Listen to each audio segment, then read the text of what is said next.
thoughts out loud. This guy has noticed. We started with a woman named Gigi describing her ex-husband Nick. He is a male, or what we would now call an alpha male. Nick is a successful man who works in the advertising industry and has his own office. His specialty is, he's the one who wants a babe in a bikini, booyah. And that's his daughter. How would you describe Nick? Well, he's always been like an uncle to me. Uncle, yes. At least you have a father.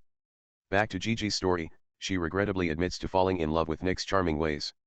As she continues to tell her own story, Nick was born and raised in Las Vegas to a showgirl mother. He spent his days backstage with her and got all the love from her girls. Happy boy. Nick clearly didn't grow up in a traditional way. There was nothing out of the ordinary in Nick Marshall's upbringing, let alone Freud, and perhaps this ruined his view of women. Finally we met the man, Nick. Nick wakes up after his maid Stella enters his room to clean. He had an eventful night. When are girls in normal underwear? Weird flex, but okay. Nick keeps calling the maid baby, but whoops, that's not cool. Oh, and this movie came out in 2000. Makes sense. Of course, Nick pressures Stella into making a sandwich. Cute. Afterwards, Nick sipped his coffee and said, "Oh, I'm so sorry. Now you know this is a movie." Because somehow it ends up being a moment of happiness and healing. I wish the world was really kind and tolerant. Anyway, Nick is a regular at the store. He knows the hot barista by first name. Wait a minute, Aunt May. Nick asks her out on a date, but she declines. However, he did not give up easily and finally signed the contract. Doctor, that was touching. I know. As Nick arrives at work, his buddy Morgan shares the news. Did you hear Darcy McGuire quit your company? She doesn't know if she quit or was fired, but we're all glad she's gone. Ah, enough about the angular female side. Nothing happened after I put her in the cab, right? Nick knew it with one look at his buddy. You really are a genius. Yes, I know. Nick, who is on a winning streak, says he will be promoted to his creative director today. He's in such a good mood that I can't help but joke around in the office. Hey, do you know what the difference is between a job and a woman? 10 years later, the job is still boring. He also kindly gave this lady her nutrition tips. Health. His secretary then gives him a rundown of her silly chores he did for her before meeting Nick's trusted assistant. It's afternoon, son. Ladies and gentlemen, do you think the 44th floor is okay? It's advertising time. The cows can't contain their excitement. Come on, let's pop the bubble. Nick finally arrived, expecting a hero's welcome. Instead, he received a speech about how the advertising landscape is fundamentally changing. Did you know that women between the ages of 16 and 24 are the fastest growing consumer group? Nick, we've lost our compass. Tell us what you know about Darcy McGuire. That's so funny, why did you hire her? I know. Your mind is a whole other game. After some ramblings, Dan's boss finally breaks the news. Darcy McGuire is your new creative director. A defeated Nick walks the path of shame back to his office. Using phenomenal cat-like reflexes, he manages to catch cork out of the air, telling the girls that they have failed. Mission failed. I will catch him next time. Editing for Nick's ex-wife's wedding. Nick, may I kiss the bride? Nick wishes him happiness and finds out that they are going on a 2-week honeymoon. Meanwhile he has to take care of his daughter Alex. Gigi also reveals that Alex has a boyfriend. Nick has a manly urge to spank her daughter's boyfriend, but Alex bids everyone a friendly goodbye before things get too bad. Nick, honey. Nick, back at work, leaves to deal with his next headache and meet his nemesis. Nick dropped his pen when she walked in, realizing that Darcy wasn't so bad after all. Hello. The two meet and admit to knowing each other's racy rumors. It can't be all true. I hope it is. Nick received a reassuring letter and the meeting began. Darcy raves about teamwork and her dedication from the start, but she's boring. Let's play rock paper scissors. Advertising targeting women is a $40 billion market, and we're completely missing it. To solve that, Darcy prepared several gift boxes filled with feminine products. We got a miracle bra and an anti-aging cream, once was enough. At home, Nick enjoys jazz by drinking to get himself in the mood for work and dancing with all his might. I think it depends on each person. He examines objects and tries to put himself in the shoes of a woman. Apparently he underestimated how difficult it was to wear heels. In search of a productivity boost, Nick was rummaging through his daughter's stuff when he came across Girla music. Go girl. It didn't take long for Nick to be in the bathroom and fully immersed in the reality of women. He puts on an anti-pore nose patch, paints his nails, and works on mascara. Nick prepares hot wax and applies it to his hairy legs. He taps paper before testing his manliness. Okay, his masculinity is completely gone now. It's tights time. Hello, Alex. As he walks in with boyfriend Cameron, Nick struggles to pull the delicate fabric over his powerful quads. The encounter was unpleasant, to say the least. Good. Hey, don't be ashamed. Then Nick saw them kissing through the mirror. Cameron leaves and the two get into a fight. Why are you sniffing mine? Why are you kissing men whose names you don't know? Nick is desperately trying to remember this boy's silly name. Oh, his name is Cameron. Nick accidentally spilled a bead. Why do you even have pearls? He stumbled and stumbled, feeling like a year before he found his footing again. Jokes aside, he fell into the bathtub and before he got out, he was joined by the hairdryer he was carrying. And that was today's video. I hope you like it. Just kidding. Nick is awakened by Stella's voice. She starts complaining about the mess, and Nick defends himself, but today she's doing just fine. How are you feeling today? Nick doesn't realize it yet, but he's listening to her thoughts. He gets through his days and relishes his newfound strength. Nick decided to forget it, but he soon realized the truth. He can hear women's thoughts, even this poodle. I hate poop. Oh, Nick panicked and arrived at work still upset, quickly realizing that the women didn't like him and his antics in the office all that much. I noticed. Yeah, that pretty much sums it up. On the plus side, his loyal companions have nothing negative to say about him. It's reassuring. But he is still panicking. Nick searches the phone book for someone who can help. Oh, kids, that was back then. Morgan picks him up for an 8:30 p.m. meeting with Darcy. No, I can't do that. I need help, Morgan. Morgan remains skeptical even after Nick reveals his lawyer's opinion on him. She thinks, you are highly paid and gay. What? Listen, I can even hear French poodles, says Nick. Morgan quickly advises her that she is wrong if she tells anyone about this. Suddenly this nerdy girl walks by and she wonders if anyone would notice if she jumped out the window. If I hadn't attacked someone, it probably wouldn't have happened, she said. Okay, let's continue the meeting. Darcy's thoughts show that she is as nervous as everyone else. She finds that only Nick seems eager to talk and to her surprise actually makes eye contact with her. However, Nick manages to catch a glimpse. Darcy is unsurprised and asks about her findings, but Nick's unsuccessful attempt to sell her lipstick idea leaves him confused. What about the idea of involving the Swedish bikini team? Nick laughs with gratitude to the women at work, but he realizes once again that he's actually not particularly popular. So Darcy moves on to another proposal, but Nick immediately interrupts it with another idea, an idea he stole from this woman's mind, Advil. She says, she's so calm and gentle that it's okay to cheat. The men gladly agree, but the women keep her silence and turn to Advil to spend time with her husband. Deny using it? In the first place. Nick walks away in embarrassment, but Darcy praises Nick for his efforts. Meanwhile, Morgan asks, who gave you that idea? French poodle? Nick comes home early and catches Cameron trying to pick himself up. Alex is embarrassed and panics when Nick asks her thoughts and gives her a bra. Cameron tries to defuse the situation, but she is kicked out.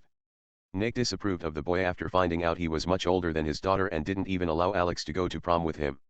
Boys only want one thing. As for me, I just want to be happy. Anyway, Cameron leaves and Alex goes after him. Meanwhile, Nick decides to flash and recreate last night's experiment.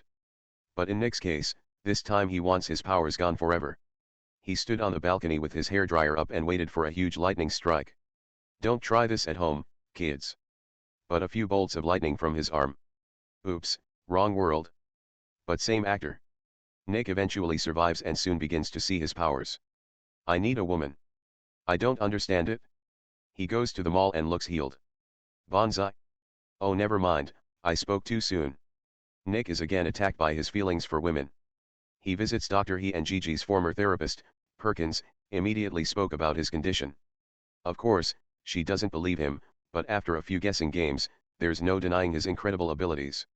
I'm a 51-year-old adult woman, but 47, oh, my lips are blocked. And as a woman, you could definitely rule the world.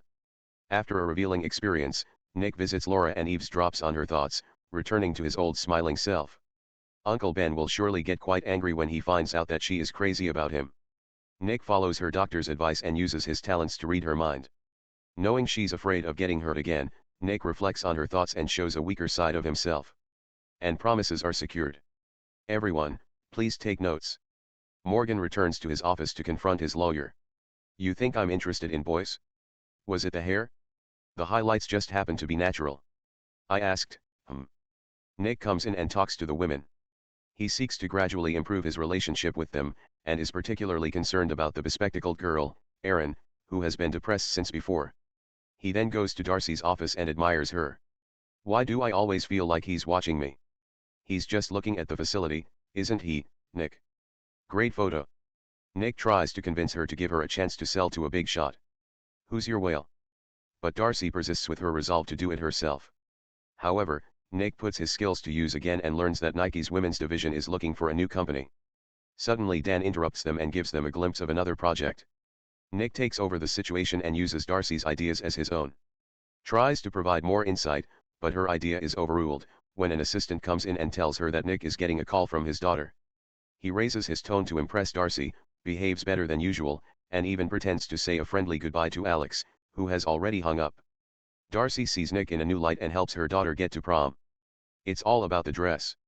Feeling victorious, Nick walks away, telling her that despite all the brain research Darcy won't last for a month. Then he goes home to visit Alex. Nick gets the hang of turning his daughter's objectionable friends into admiring friends.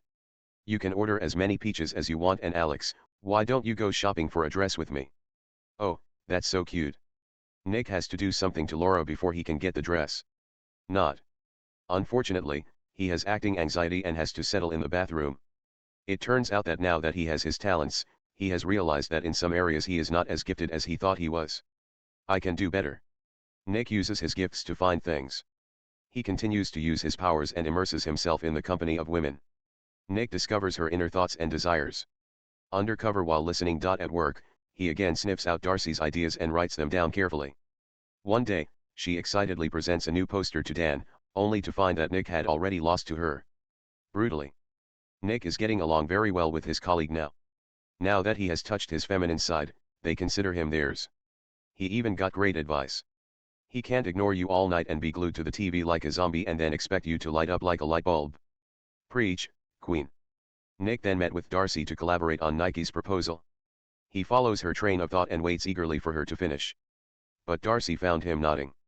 Ultimately, they formed the slogan for that proposal. Stop playing games, just sports. Did he think that, or did I? Darcy was perplexed, but impressed. She admits she's heard about Nick's chauvinistic reputation and is surprised at how different he really is. And Nick has the same feelings for her and is in love with her. Darcy pushes himself not to fall in love with her colleague. I was just looking at him, she said. Wow. Nick loves this. At night he finds Darcy working long hours. It's time for him to turn on his magic.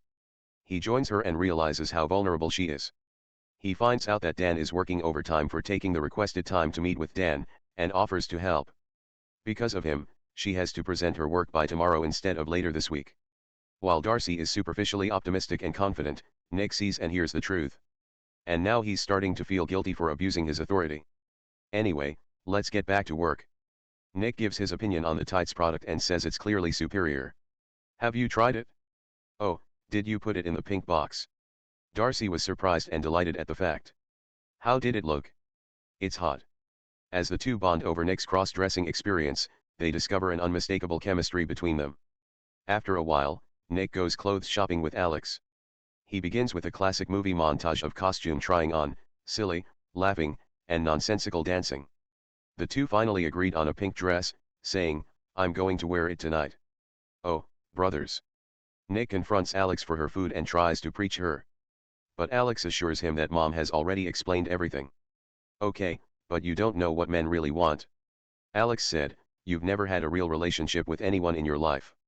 Oh. Drive slow enough and you'll see the very moment Nick's heart breaks. Alex makes Nick realize that he's too late to be a good father. The women around him agree. Nick is watching TV at home. No, it's not like sports. He's into girl stuff now. He's Darcy all of a sudden. Nick reacts to her thoughts flippantly, and I was thinking of you. I was thinking of you too. The two agree to meet for drinks. Darcy is unsuspecting and reveals her relationship with her ex-husband. She recounts how they worked together and how their relationship deteriorated as she became more successful. On the other hand, she feels so unsuccessful in her new job because of Nick. Funny enough, She actually apologized to him for complaining because it was the job he wanted. Feeling guilty about her, Nick thanked her and complimented her on her work. After Darcy repeated her compliments, she said she just bought her own apartment. So she came up with her cheeky idea. We kissed. Nick was speechless, but she broke his silence. Nick hesitates at first, but then goes all in. After a lot of smoothing, it's time for Darcy to go home. Before getting into her taxi, she tries to work up her courage to ask Nick to come home with her. But Nick caught a thought and said goodnight instead. He's not going to rush things and probably feels very bad about the whole job sabotage thing. Later, on his way to his apartment, Nick finds Laura completely insane. She confronted him about ghosting her for 6 days, noting that he had even stopped drinking coffee. But I know your little secret, so it's okay. That's why I can think and talk like a woman. Admit it, you are totally gay. Nick sees this as an absolute victory and works together to appease the crazed Laura. They exchange a farewell hug. Let's switch to tomorrow at the office. Nick tries unsuccessfully to convince Darcy to throw in Nikes. No no no no. This is your baby. Suddenly Nick notices Erin's depressing thoughts again and decides to investigate. It turns out that he turned down her writing job. In fact, he never met her. Oh, you told her to surprise her girlfriend. Then Morgan walked in and informed Nick that the Nike team was all female and that was his specialty. Despite the good news, Nick admitted that he could not forgive his behavior towards Darcy. Are you doing Darcy? From when? No, I'm not saying that. God, humans are so stupid. Are you officially a woman already? Nick begins writing a letter of confession to Darcy in a frenzy. But she arrives dancing festively. She invites him to her house and her kind Nick asks her about her place and she excitedly shows her around the apartment. Unfortunately, the bed has not been made yet. Thanks to the music from outside, the two enjoy the evening with a romantic slow dance. The next day, Nick goes to Dan, who reveals that Nike chose her. Thanks to Dan for practically saving the company. But Nick wasn't too thrilled and said he should thank Darcy, saying, "She's the best creative director I've ever seen. Doesn't anyone run the store? I've already fired her." Nick asks her to call him, but Dan defends his decision. Nike wants you, not her. I wouldn't exist without them. Does she want to thank me for saving the company? Hire her again. Now that Dan is convinced, Nick must go find Darcy. He tries to contact her, but finds out that her girlfriend, Erin, has disappeared, distracting her. He goes looking for her and helps her old lady find Erin's apartment. Is it a sudden sign? Nick eventually finds the apartment and notices an open bottle of medicine. As we speak, Nick realizes that he can't hear her at all. I'm back. Was excited, but Erin is still very confused. Why are you at my house? Nick admitted that he was worried about her. She was impressed. And he offered her a job as a copywriter, which she had always wanted. Erin gladly accepts. Nick then visits Darcy's apartment and attempts to get her attention to no avail.